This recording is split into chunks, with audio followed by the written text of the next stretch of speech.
Baie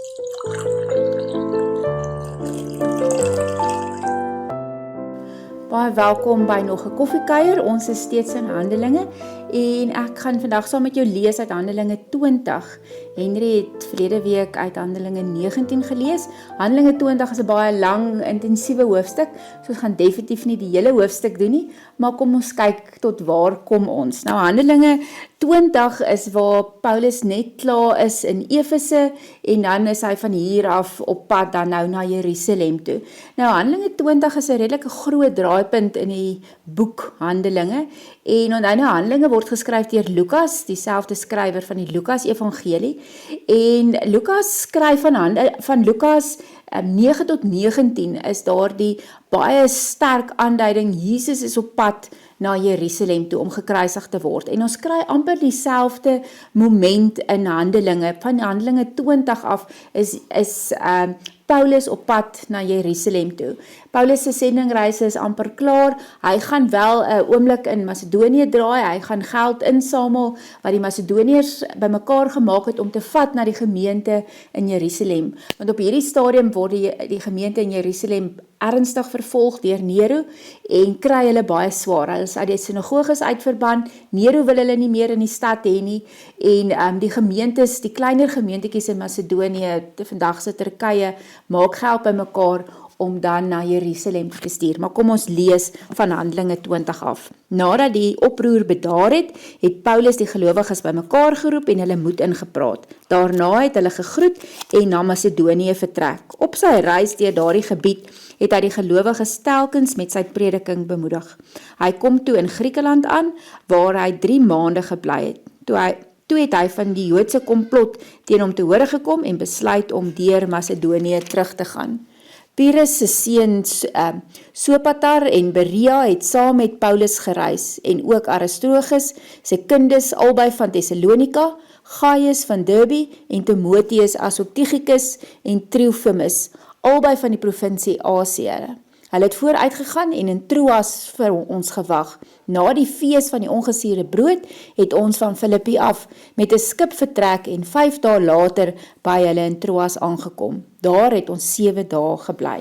Nou hierdie name maak nie vir ons regtig sin nie. Die enigste wat ons regtig eintlik ken is Timotheus, maar dit is 'n aanduiding dat dit regte mense was, regte reise en dat dit werklik gebeur het. So en dit is teen mense van die klein gemeentetjies in Macedonië wat saamgestuur word om dan na Jerusalem toe te gaan, die mothership, daar waar hulle bymekaar is, waar alles ontstaan het. So hulle reis saam met Paulus. Ons weet Paulus het nie daarvan gehou om alleen te reis nie. Hy het met tye alleen gereis, maar dit was nie noodwendig vir hom lekker gewees nie en hy het baie keer ook moed verloor as hy alleen gereis het. Ons lees van vers 7 af dan aan.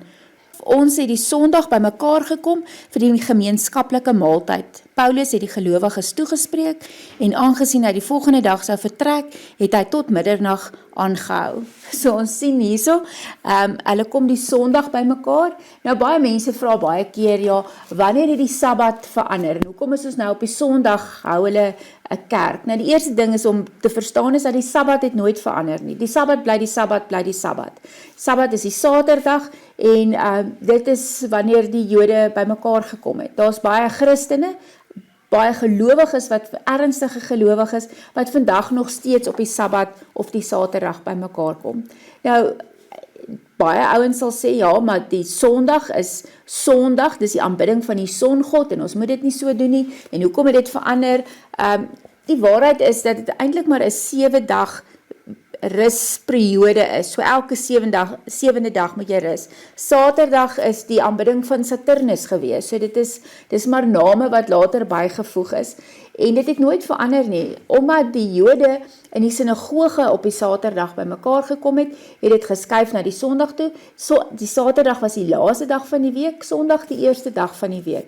Jesus Christus het die Sondag opgestaan en die Sondagoggend, en daarom het van die Christene toe begin om die Sondag te vier met Jesus se opstanding. So, maar dit is Paulus sê in Galasiërs, ons moenie oor hierdie goed beklei of ons watter feeste ons vier, watter dae ons by mekaar kom nie. Hy noem dit onbelangrik.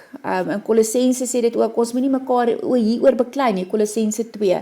So of jy op die Saterdag of die Sondag of die Woensdag by mekaar kom, solank daar gereelde rustig is, ingestel is, en jy fokus en afskakel en by God uitkom, is dit regtig eintlik irrelevant of ons die Saterdag of die Sondag by mekaar kom, solank ons 'n dag afsonder en by God uitkom.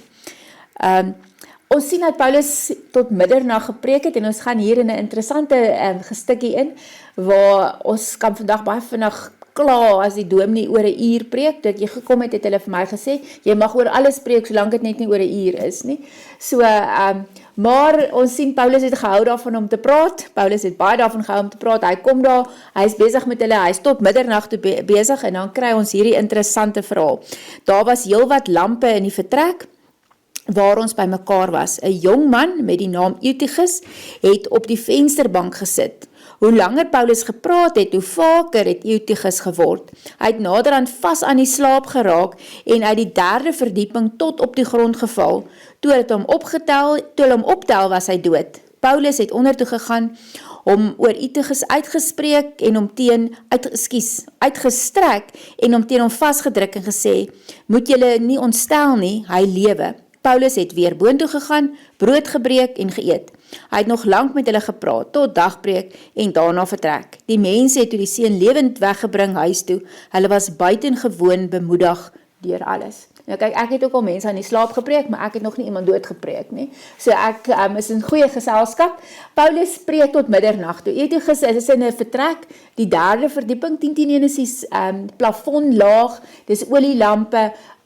Eutychus gaan sit by die venster waar daar 'n bietjie 'n trek is, waar hy kan asem kry, en ek sal ook aan die slaap raak as ou tot middernag toe preek, en die jong man, die woord wat in Grieks gebruik word, is vir ons 'n aanduiding dat hy tussen 8 en 14 jaar oud was, so 'n redelike jong ouetjie, wat teen ernstig was oor sy geloof, maar dan aan die slaap raak en uitval. Ons kry dieselfde gebeurtenis as Elia en Elisa by verskillende geleenthede, wanneer daar iemand is, ook hulle self oor iemand uitstrek en so lewe bring. So ons sien Paulus wat uit dieselfde manier het, en Lukas, wat 'n dokter is, as hy sê die ou is dood, dan is hy dood, en hy was saam met Paulus daar, so Paulus wat dan weer hierdie seun na die lewe toe terugbring, hom opvat boontoe brood breek, wat beteken dat dit is 'n vorm van 'n nagmaal, en dan van daar af aangaan en verder preek, tot die son opkom. So Paulus wat hom nie laat afsit deur hierdie geleentheid nie, en 'n stukkie interessante geskiedenis wat ons hier kry. Ons het vooruit per skip na Assos toe vertrek, waar ons vir Paulus aan boord sou neem. Dit was sy opdrag, omdat hy self oor land daarheen wou gaan. Toe hy ons in Assos kry, het ons hom aan boord geneem en na Mytilene toe gevaar. Daarvandaan het ons die volgende dag verder gevaar en tot reg oor Chios gekom. Ek sommer net vir jou sê, hierdie Chios is waar Pythagoras gebore is. So, sommer net vir 'n kantlyn aantekening. Die dag daarna het ons Samos bereik en nog 'n dag later Milete. Paulus het besluit om by Efese verby te vaar, sodat hy nie tyd in die provinsie Asië sou verloor nie, want hy was haastig om as dit kon op Pinksterdag in Jerusalem te wees. So ons sien Paulus nog steeds die Joodse feeste nakom, die gemeenskaplike maaltyd wat hulle saam gevier het, die fees wat ons nou van gelees het, en dan ook nou weer by die Pinksterfees, wat vir ons sê, daar is sekere dele van Paulus, sien dat hy 'n Jood was, dat hy opgelei was in die Joodse geloof, 'n Fariseer was, wat hy nakom, want hy weet vir 'n klomp mense is dit steeds belangrik.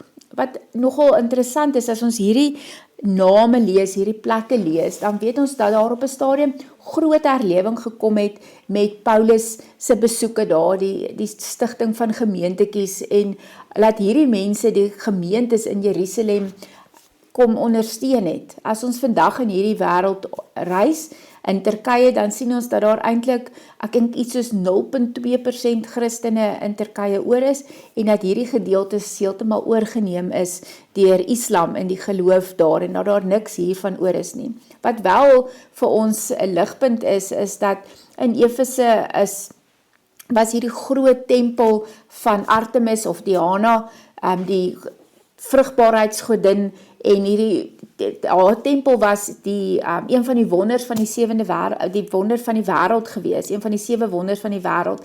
En niks van daai tempel is oor nie, niks van daai beelde en afgodsdienste is oor nie, maar wat ons wel nog oor het, is hierdie dele wat vir ons skryf, die brief aan Efesiërs, 'n stukkie in Openbaring wat vir ons daaruit skryf, en dan 1 en 2 Timoteus, wat vir ons sê, die briewe het behoue gebly, maar hierdie reuse tempels en afgodsbeelde, niks daarvan is oor nie, maar tog hartseer dat die Christelike geloof eintlik amper heeltemal weg is uit daardie gedeelte. Maar dankie dat jy saam geluister het. Ons sal van volgende week sal ons aanlees Handelinge 20 van vers 17, want dit is 'n baie lang gesprek wat Paulus dan met die ouderlinge in Efese het, en ek dink dit is belangrik dat ons daai gesprek in een sessie dan saam doen. Maar kom ons bid saam. Here, dankie dat ons steeds uit die boek Handelinge kan lees. Dankie vir die getuienis van die gelowiges. Dankie vir Paulus se getrouheid om te reis en aan te hou. Ja, Here, ons lees hierdie verhale en partymal dink ons, dit is amper soos 'n sprokie, maar as ons hier lees van plekke en name en mense, dan weet ons dat dit regtig is en dat dit waar is. Dankie Here dat ons daaruit kan leer, dat ons dit kan vashou en dat ons steeds vandag hierdie wonderlike woord kan lees. Ons bid dit in Jesus se naam. Amen. Dankie dat jy saam gekuier het. Ons gaan dan volgende week aan met Handelinge 20.